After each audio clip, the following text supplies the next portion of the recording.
Welcome to the Escape the Drift podcast. I am Dr. Jacob Egbert, and today's topic is the life matrix. So, matrix, you've heard this term, likely because of the very popular movie, The Matrix, and all of its sequels. So, what I want to talk about today has to do with what the matrix is as a defined term and how I use it in the context of life matrix. So, let's get into this. First of all, the definition of a matrix. It's the scenario or situation or substance within which something grows, develops, or is contained. Now, this is an interesting mind exploration, something that you have to think about. So a matrix is essentially almost like a web or a field or some form of structure within which something grows.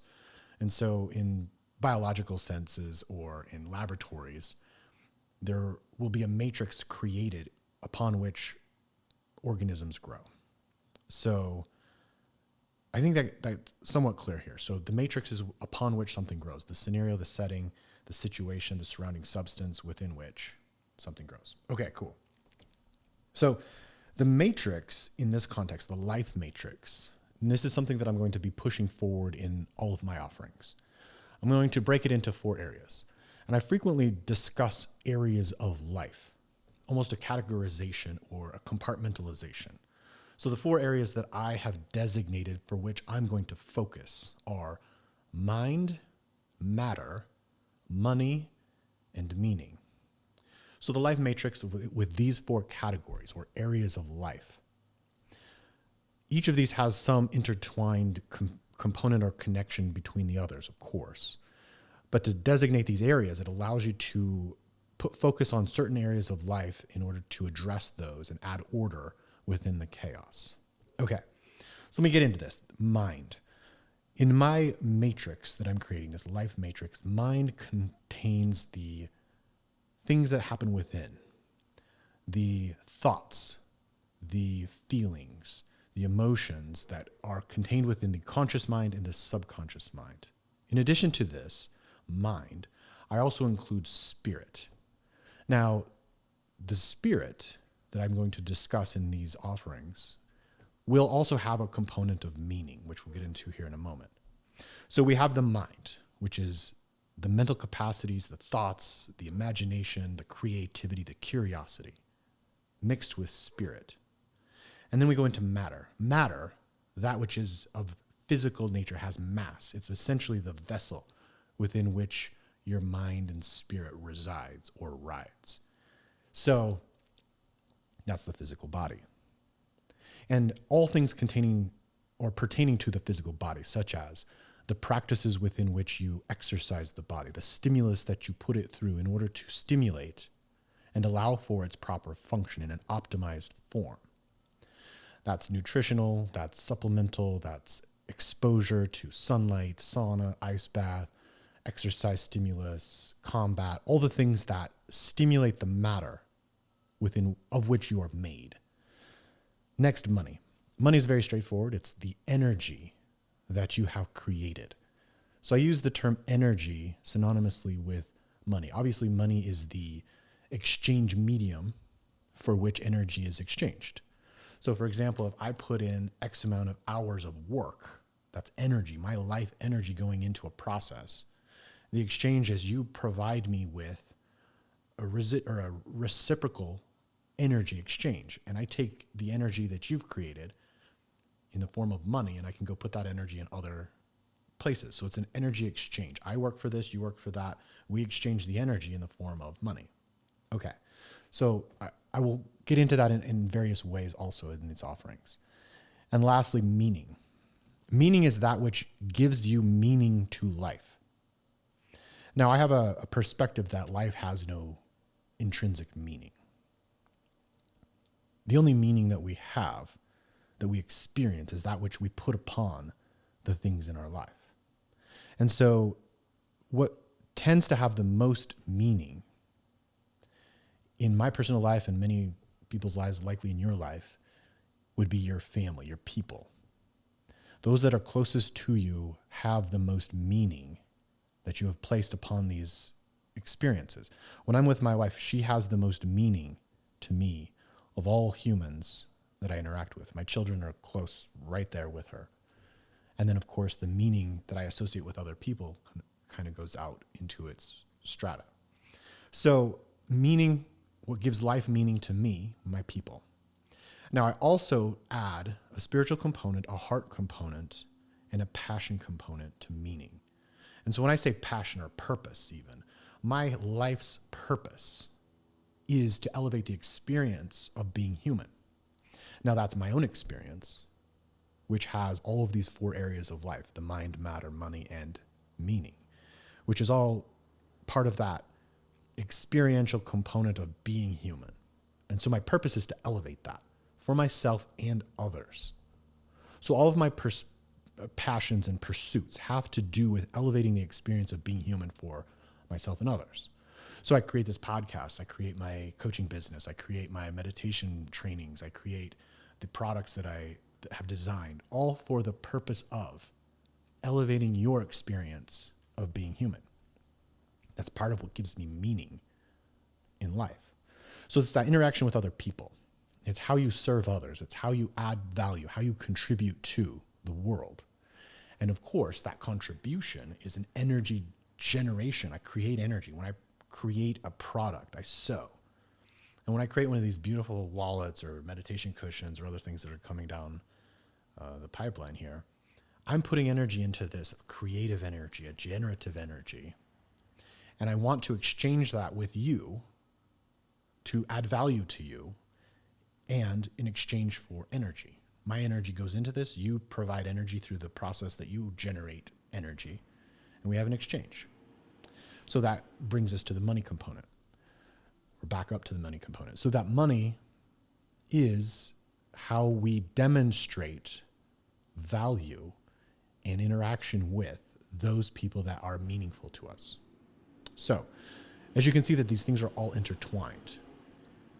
Now, mind, matter, money, meaning, the matrix of life. Now you can divide these into further, divisions. You could have 10 areas of life, 100 areas of life if you get really specific. Like my wife, my marriage is one area of life. My children is another area of life. My business relationships, my jiu-jitsu training partners, each of those is its own area of life. The garbage truck that's driving by right now, its own area of life. Managing my home. Okay. So hopefully that's not too distracting for you from the audio perspective. So this is the structure upon which I'm going to begin presenting ideas and thoughts and guidance, as I have a fair amount of experience in certain areas that I can share with others, especially the matter component and the mind component. I've developed myself as a physician, for example. I've owned gyms. I've become skilled in the art of personal training in lifestyle medicine, wellness, essentially. I've created wellness programs at hospitals and big hospital systems. I've been involved in many areas in the world pertaining to matter, the physical vessel within which we reside. In addition, I've developed myself in the world of the mind, and how the mind, with its conscious and subconscious components, as well as the spirituality, I have a fair amount to offer in that area. I've developed myself, I've trained, I put in a serious amount of energy to develop value for exchange. And as far as money and meaning goes, a lot of the mind and matter work contributes to the meaning component. And I have done a fair amount of work to expand my capacity with meaning. I put in energy to develop relationships in ways that many people would say are exceptional. So for example, I've gone through some pretty traumatic experiences with relationship, in a divorce that involved infidelity and all of these other aspects of growth through chaos. And then eventually I went through the process of creating order within that chaos in order to come on the other side of it. I've gone through religious transition and restructured an entire perspective for myself that was challenging for years. And I put in the work, I put in the energy in order to add value now. As far as money goes, I've earned a lot of money. Okay, fine. I wouldn't consider myself a master of business. I'm in development currently. So I won't focus as much on providing business advice outside of my own experience. I won't speak things that I personally haven't experienced and feel adequately skilled to provide knowledge to others. I do have some experience. I have a fair amount of experience in the money realm, absolutely. And I'm not going to go into areas that I am not qualified. So what you'll see here coming up, I will have dedicated or at least compartmentalized presentations. So on my social media, for example, I will have posts that are specific to the mind, specific to matter, specific to money, specific to meaning, all within my lane of expertise. So my programs that I offer, my meditation course, for example, is heavily in the mind component. And I'm in development of a matter course, that which centers around my knowledge of the human body and how to optimize that. Money, of course, as I develop my own business acumen, I will share along the way my process. I'm in the process of developing a business. I'm learning from as many experts as I can find. As one of my friends, Matt Vincent, says, he has a group of wizards that he accesses for knowledge. Like he has somebody, an expert in this, an expert in this, an expert in that, and he's able to access them and ask questions and get advice. I have the same collection of experts in my circle. And so as I develop my business, I will share the process along the way. And then lastly, meaning. I'm excited to dive into this I'm not going to create an entire course on meaning, but I will definitely be putting out micro offerings in the world of creating better relationship and communication, something that I put a lot of energy into developing. So what I essentially wanted to do today was to lay out the life matrix. These 4 areas that are all intertwined, of course, but they are the situation or the substance within which you can develop a life that you choose. Now, here's where we're going to get into sort of the meat of today's podcast, and that is in the realm of choosing and creating upon this matrix. How do you develop the life? How do you create the life that works best for you? Now, in the context of escaping the drift, now, of course, this is the title of the podcast, the drift, that which you found yourself in. You've wound up in the drift. You've been caught up in the supposed to life. You did the things that those around you were doing, and it just became automatic. And your objective here is to escape the drift. It's to put the paddle in the water and chart your own course. And so in each of these 4 areas, your mind, when you become present to the conscious mind and the subconscious mind, you recognize that the subconscious mind is the autopilot. It's that part of you that was programmed through all your experiences prior to now.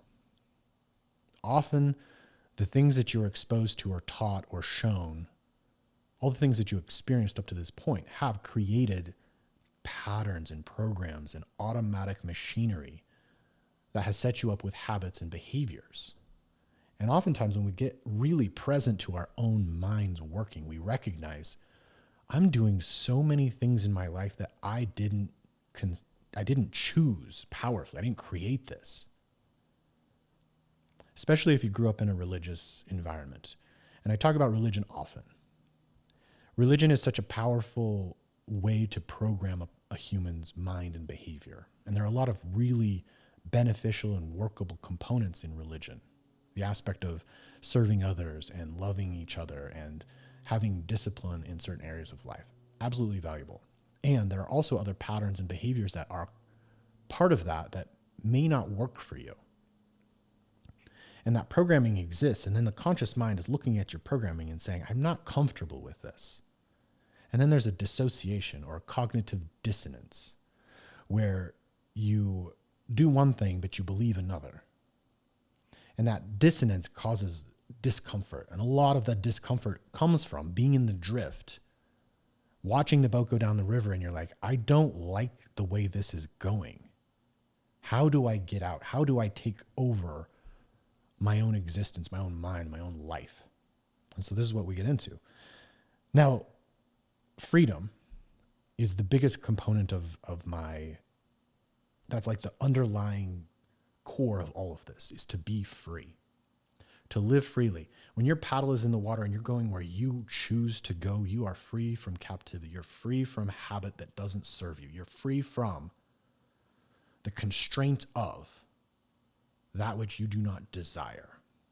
So for example, if I have a habit that I developed over years of eating poorly, I am a captive of the ramifications of that habit. Overweight, inflammation, joint pain, low energy, etc. I have become captive. I am not free because I'm not in control. I have not chosen the path powerfully. Okay, so that kind of goes into the matter component, the body. Escaping the drift from a physical perspective. You can drift into poor habits. You just kind of go with the mood, how you feel in the moment. Oh, I want this. I want that. I feel like pizza. I want a drink. Oh, it's a party. Okay, everyone's having cake. All right, let's have cake. It becomes the drift. You're not in control. You haven't put the paddle in the water to where you're saying, no, this is my objective and it is high performance. Okay, so once you have freedom around your choices, and this is an interesting thing. A lot of people think, oh, the restrictive dieting and the rigidity of discipline is not free. It's the opposite. Discipline is freedom. When you choose and you say, this is what I'm doing, there is nothing more free than that. Imagine the person in jail. You're in jail. This is like the extreme example. You're in jail, solitary confinement. I want to go outside and go for a walk. No. Someone else is saying no. You cannot do that. I want to go get on the computer. Nope. I want to go hang out with my friends. Nope. You are a captive. You do not get to say what you do. And so the only way to be free in these moments is internally. So you're in jail, and that's where like the Invictus poem comes. I'm the master of my fate. I'm the captain of my soul, despite what's happening on around me. Okay, so you can become free within, but you are not free without. So the body, for example, when you choose, I am not going to eat the cake, you are free. The discipline to choose how it's going to be is freedom. Now, that doesn't mean that you can't choose cake. You just have to balance your choices. You have to choose like, okay, this, or you don't have to do anything, but you get to choose how it's going to be. Okay, so the point being, freedom comes in the form of the physical body in choosing what you do powerfully, consciously, and actively. Okay, money freedom. Money is freedom. When you have money in excess of your needs, or let's just say at the needs, like at the level of need, you have freedom. Beyond that is more freedom. When you have money, when you have means to do the things that you want, to embellish your life, to enhance your life, you have freedom. Now, where this becomes even more powerful is when you have a lot of money. Then you have the freedom to be generous, to give and help and support those around you. That's ultimate freedom. So, the objective with money is to have as much as possible in order to have absolute freedom and to serve others. Next, meaning. The freedom in relationship, the freedom with humans. If you're able to speak your truth, if you're able to speak to your partner and express all of your thoughts, feelings, and desires, the communication is where freedom exists. In addition to being so free with relationship that you have access to other humans. Now, let me explain that. When you are your true authentic self and you have relationship with others, you get to choose how to be, and then they reciprocate. And if they don't reciprocate, if they don't respect your authenticity, you don't associate with them. You cut them out. Okay, they're gone. You want to be with those that are meaningful, that respect you, that support you. And we'll get into this with with future offerings when it comes to meaning and relationship. And that freedom to be with others, gives them permission to be free. And then you collect free humans. You get to create your community by being example and associating with those that respect your example and reciprocate the example. So then I do something brave and courageous and at risk to where I feel alive. And my friend sees that and says, wow, I love that. I'm going to do similar. And then he does something that inspires me. And I'm like, wow, you did that. I'm going to do this. And you sit and feed off of each other's energy and creation, and that freedom persists. And then your children see you winning and they're like, wow, I'm going to win because I saw example of winning. And then you see your children winning. And you're like, yes, I'm going to continue to do this because I want to continue to be the example and lead. And then they lead and it becomes more and more. Okay.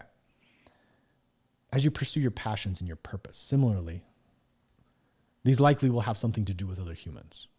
As you create, as you add value to the world, as you enhance the environment, let's say that's your pursuit. I'm going to protect the environment. Well, why? Only to benefit the lives of those that experience the environment and enjoy the environment. Or similarly, you're going to create beautiful products, an art, music. Why? For the benefit and elevation of the experience of those around you. Meaning, it adds meaning to life. And the more that you choose and act upon your passions and your purpose, you're free because you go and do that which you want to do.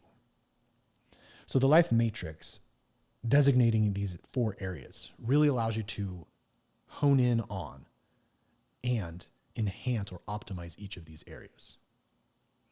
So some of the things that you'll see coming in the future. I offer coaching. I do coaching. I have a coaching group. And I also do individual coaching for those that are wanting someone to be a champion for them. And I have this saying, like a coach is someone who sees you at your absolute potential, your absolute possible best. So if you're operating here, I see you operating here, and I create space and encouragement and guidance for you to accomplish that. Because oftentimes you don't see what you can do. I have coaches. I have coaches in different areas of life where I want to excel. I have a coach, someone who can see me as better than I am. And so I offer coaching. I have a coaching group. I have a coaching business that's part of what I offer. In addition, I'm creating products that are for the purpose of elevating experience. Meditation cushion. Why? I wanted a meditation cushion that was amazing. Okay, so I created that for myself. I'm like, this is a tool that gives me joy, that gives me a ritual experience that every day I want to go sit on that, and I want to sit on it and create my life. I'm like, I want to share this with my friends. So I made some for my friends. They loved them. I'm like, okay, I'm going to make these for the world. So I say this only to give example of. When you choose something and you go after it and you pursue it fully, that is freedom. And when you do it in areas of these 4 areas of life, and you give equal attention to all of them and ensure that your mind, matter, money, and meaning are all functioning at their top level, your entire experience of life has just been elevated. So that's my purpose, is to elevate the experience of being human. And so if I can offer guidance in these areas, then I've succeeded in my purpose. And one of my points, when I said as a coach, I see the future of you, the potential of you. As we interact and I get feedback, as I communicate with people, I'm always DMing and messaging others that listen to this podcast and work with my other groups. I'm looking at them and what they can create. My objective is to free them, to free you. I want you to be the most free version of you possible. I want to give you permission to be free, and I will pursue freedom myself as example, as leadership. And I have examples of leadership. I'm following others, my coaches, my mentors, my people that I am inspired by. And I see their freedom and I emulate that. And so it's this ongoing life. This is life-giving life. This is the life force that flows. So the seed grows under the shade of a tree and the nutrients of the old tree that feeds the new tree. And then it grows and feeds the next tree. And this is the cycle. So I want to get as many people powerfully free as possible to share in this life force, this life matrix as possible. That is what I wanted to talk about today. I wanted to introduce the life matrix. I wanted to give another nod to the opportunity to be free. And freedom comes through choosing and doing that which you want to do. And if there are roadblocks, then there's space to go to work. If you have something in your past, prior relationships, prior belief systems that you can't quite shake, get help. Get through that. Get free. Break from the chains of those past circumstances. If your money is not in order, get help. Have somebody who can see the path forward that can help you as you generate yourself and become free. If your relationships, if your purpose is not clear, until you have clarity and purpose, until you have pursuit of passion, until your relationships are just flourishing, you're not free. Get help.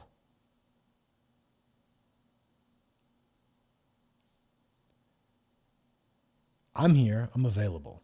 This is my life's pursuit. If not me, find someone. And I will also be finding my own needs. Like I have those people. I have people I reach out to regularly. I pay people to coach me. So the invitation here is to examine your life matrix. Where do you need help? Where are you not free? Where are you caught in the drift?